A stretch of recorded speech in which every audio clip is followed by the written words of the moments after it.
Agora, essa questão que você falou dos acordos de leniência, eu vi uma declaração da AGU dizendo que uma vara criminal ou um Ministério Público não pode fazer acordo de leniência que se estende a outros poderes. Como é que ficam esses acordos de leniência? São todos inválidos, né? Porque, veja, primeiro, são várias questões. Uma parte da indenização paga pela leniência, ou seja, que seriam multas por conta de condutas ilícitas, os processos foram arquivados, não houve ilicitude na conduta. Então, o dinheiro está sendo pago sem motivo, quer dizer, quebrou empresas por conta disso. Isso é um exemplo. Tem vários tipos de exemplo de que são mecanismos abusivos mesmo. A CGU, por exemplo, esse caso do Odebrecht, ela assinou, ela que teria que ser a interlocutora pela lei, né, da leniência.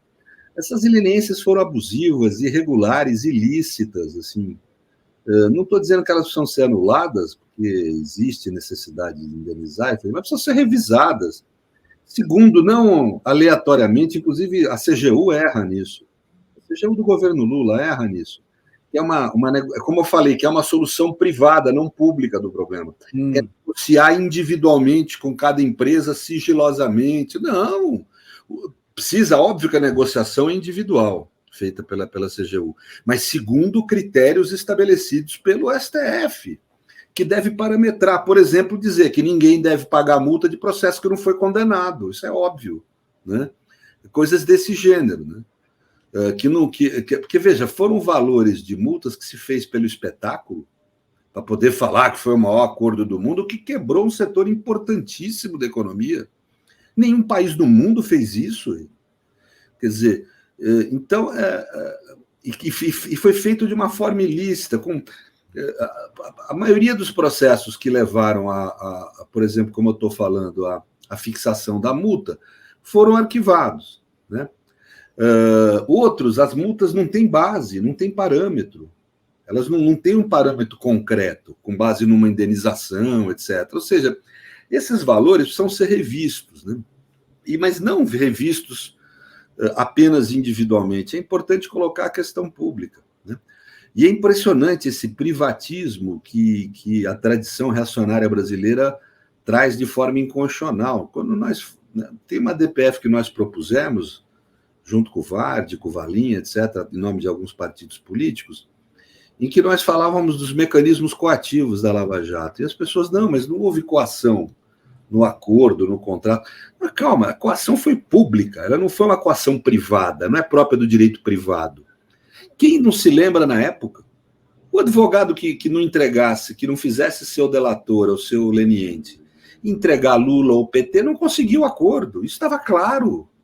Foi um mecanismo político de intervenção na jurisdição, a ONU reconheceu isso. Então não se trata de um problema de coação privada que há nos contratos privados.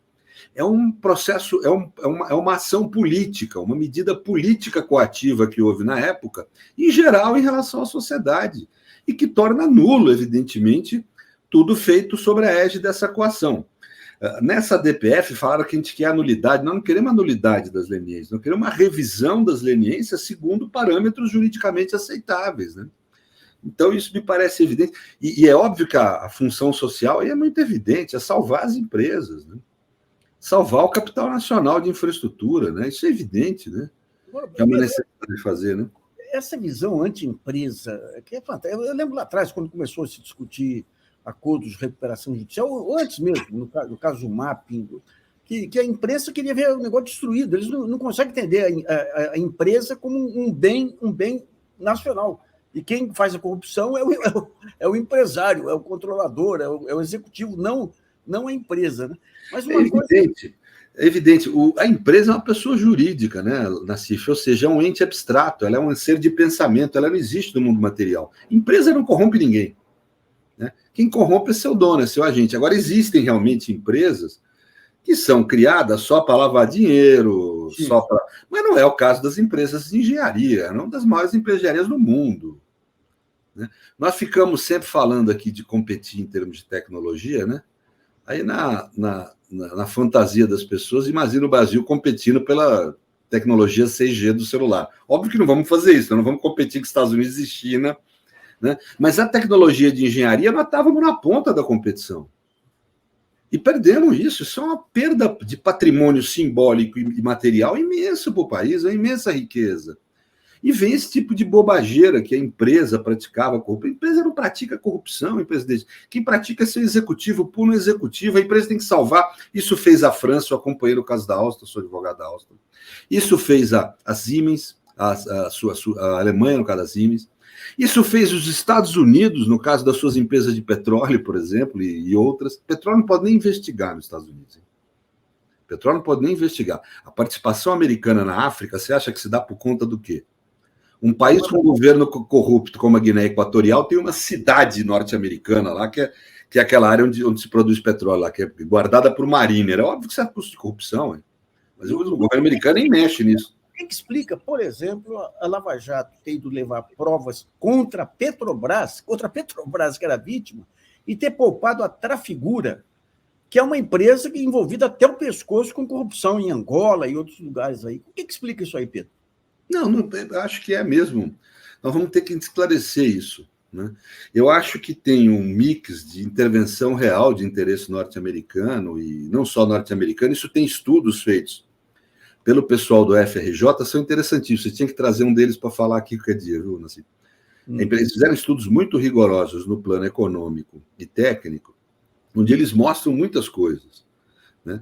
Por exemplo, como que houve a substituição na América Latina, a partir do governo Lula, do capital norte-americano e espanhol na área de infraestrutura pelo brasileiro.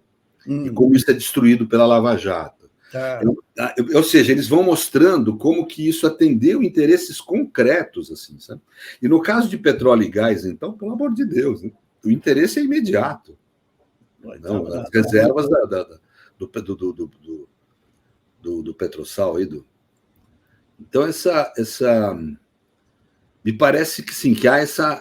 Eu não posso afirmar que há uma participação articulada norte-americana no sentido econômico de disputa, mas há fortes indícios disso, que houve uma colaboração indevida entre outros países e o Brasil. Essa decisão do TOFA reconhece. Você sabe que eu atuei no assunto há 10 anos atrás, já apontei 10 anos atrás, né, você lembra disso? Consegui uma certidão do Ministério da Justiça nesse sentido, inclusive, né, através de uma adesão do STJ. Né? Então, desde lá, a gente sabe que havia ilegalidades, mas essas ilegalidades parece que chegaram ao ponto de uma ofensa incrível à nossa soberania. Né? Parece não, chegaram a esse ponto.